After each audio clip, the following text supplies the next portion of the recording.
Je vous retrouve aujourd'hui pour une nouvelle chronique lecture un petit peu spéciale puisque je vais non pas vous présenter un roman mais deux petits ouvrages jeunesse qui m'ont gentiment été envoyés par la maison d'édition Petit Louis, donc je les remercie encore une fois. Si pendant cette vidéo vous voyez que j'ai quelque chose sur ma main, ne vous inquiétez pas. Si vous me suivez sur mon compte Instagram, ça va pas vous étonner, mais pour chaque vidéo j'ai lu que vous voyez sur cette chaîne, je l'accompagne d'une jolie photo, en tout cas j'essaye, sur mon compte Instagram Chibibookin. Je vous mets toujours le lien en barre d'infos.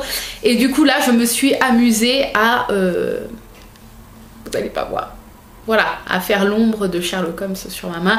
Je me suis pas encore lavé les mains, je me suis dit tu fais la vidéo tout de suite, comme ça sera fait, tu pourras ensuite ranger la BD, ranger le petit ouvrage jeunesse qui suit et aller te laver les mains. Bref, donc voilà, ça fait un peu bizarre, ça fait un peu Avatar, bref. Donc moi je ne connaissais pas du tout les bandes dessinées Vic et Vicky, là c'est le 21e tome, si je dis pas de bêtises, oui c'est ça. Alors la couverture est sublime, il faut savoir que la maison d'édition on dit que chaque tome est égal à une histoire, on suit donc Vic et Vicky dans une histoire. Donc Vic et Vicky, le petit garçon et le chien. Mais ça ne se suit pas forcément, voilà, chaque histoire est différente, c'est pour ça que j'ai pu très bien lire le 21e sans problème, sans avoir lu les précédents, mais du coup ça m'a donné envie de lire les autres bandes dessinées. Et en plus, celle-ci parle de Sherlock Holmes. Donc moi qui adore les enquêtes et qui adore tout ce qui est Sherlock Holmes, Hercule Poirot, etc. Voilà. Hein. Donc, déjà je vous montre en premier voilà, cette bande dessinée. Derrière, on voit les couvertures des autres albums de Vic et Vicky. Voilà. Et les planches sont trop jolies. Par exemple, je vais vous montrer la page... hop. Le dessin dès qu'on ouvre. Voilà. Je sais pas si vous voyez, mais moi j'adore ce type de dessin qui me fait beaucoup penser à Tintin. Et j'aime bien un peu ce style. Voilà.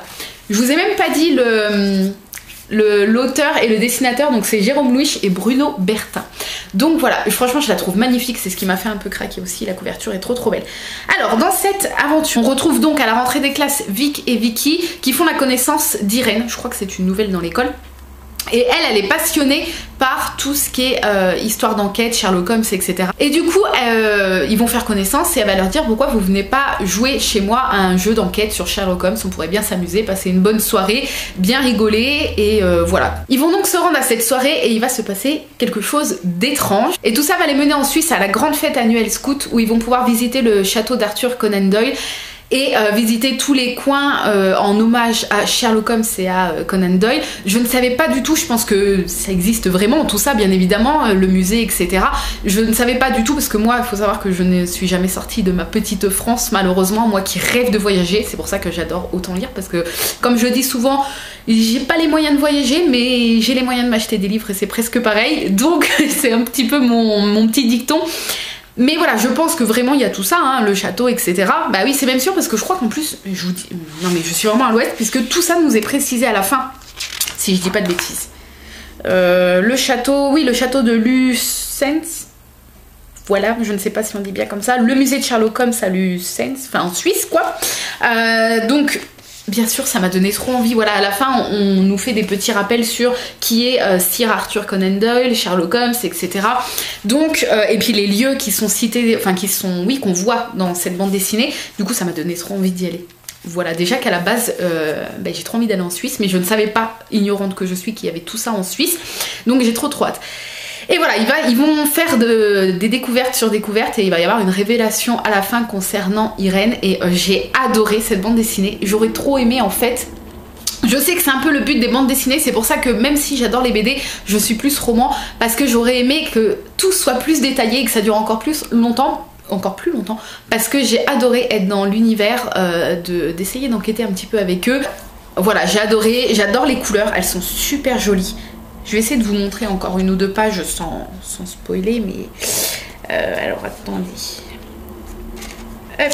Donc, c'est des dessins très simples. En fait, je suis pas difficile niveau dessin, c'est soit j'aime les choses super détaillées, soit j'aime bien les dessins assez simples, comme ça. Voilà, je peux pas vous dire pourquoi, mais je trouve que ça colle très bien avec le style de la BD et j'adore. Voilà, si vous aimez bien tout ce qui est Sherlock Holmes, bien évidemment, et ce qui est un petit peu enquête, je vous la conseille parce que j'ai beaucoup aimé. Et voilà, comme je vous ai dit, la couleur, les dessins, enfin, j'adore. Et j'ai vu sur leur Instagram que le nouveau tome allait sortir et la couverture, elle est trop belle. Et oui, je voulais quand même vous montrer, je l'ai reçu dédicacé.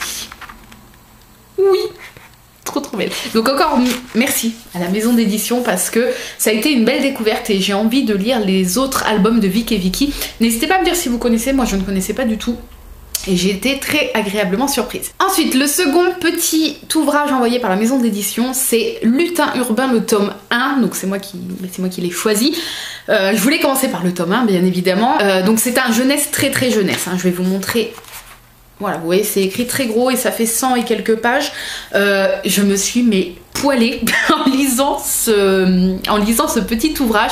J'ai adoré en fait l'univers des lutins, l'univers un petit peu où le monde du réel rencontre un petit peu le monde de l'imaginaire, mais on se rend compte que c'est pas vraiment imaginaire puisque là les lutins existent. Donc dans cet ouvrage on retrouve Gustave qui est un jeune policier. Il habite encore chez ses parents avec ses sœurs, etc. Et en fait dans le commissariat ils essayent de mettre la main sur un agresseur de pizzaiolo. Je crois qu'ils en sont à 133 agressions. Quand ils vont arrêter un SDF, ils vont penser avoir trouvé le coupable, sauf que non, pas du tout. Et Gustave, lui, va se dire non, c'est trop simple, je vois pas pourquoi on arrêterait ce pauvre homme alors que je suis sûre qu'il n'a rien fait. Il va mener sa petite enquête de son côté et ça va le mener au Piz Raptor. Voilà le petit agresseur de pizzaiolo. J'ai adoré, comme je vous ai dit, je me suis marrée. Donc ce que j'ai bien aimé, alors déjà c'est les petites illustrations qui sont à l'intérieur. J'adore ce genre d'illustration un petit peu crayonnées. Vous savez que j'adore dessiner et j'adore tous les dessins qui sont faits en croquis. Et là attends, je vais essayer de vous en montrer une autre. J'adore ce genre de dessin fait avec des petits traits vraiment dans le style croquis. Voilà. Hop, là c'est l'arrestation du SDF. Je sais pas si vous voyez. J'adore ce genre de dessin. Franchement, je suis fan. Et ce que j'ai beaucoup aimé aussi, c'est que l'auteur, donc je vous ai même pas dit, c'est Renaud Maric, nous interpelle plusieurs fois, nous parle directement à nous les lecteurs. Il y a des mini paragraphes de quelques phrases en bas de page, pas toutes les pages, hein, mais je vais essayer de vous montrer. Voilà. Et hop, oui le psst. Et donc l'auteur s'adresse directement à nous pour nous dire des petites choses, nous dire oui je sais par exemple lui est saoulant blabla, on passe à la suite. J'ai adoré en fait parce que ça nous fait vraiment rentrer dans l'histoire et on a vraiment l'impression d'enquêter avec Gustave et d'être impliqué dans cette enquête pour trouver qui est l'agresseur de pizzaiolo. J'ai vraiment beaucoup aimé. Sur Livre Addict, il faut savoir qu'il a beaucoup d'avis positifs. Les gens en général disent qu'ils se sont marrés, que c'était voilà, une belle petite aventure, une belle petite histoire et que c'était très marrant. Et j'aime beaucoup aussi le langage assez simple, assez familier. C'est pas du tout vulgaire mais assez familier. Ça nous fait, on a vraiment l'impression que Gustave est un pote et qu'on doit aller enquêter avec lui. Il y a plein de petites références drôles, enfin franchement j'ai trop bien aimé. Alors bien évidemment j'ai trop envie de lire les tomes suivants puisque j'ai envie de connaître d'autres aventures que Gustave. Je pense que Gustave est dans les autres tomes, je l'espère en tout cas. Mais voilà, et je trouve la couverture mais trop marrante. Vous voyez, il y a des petites surbrillances, j'adore.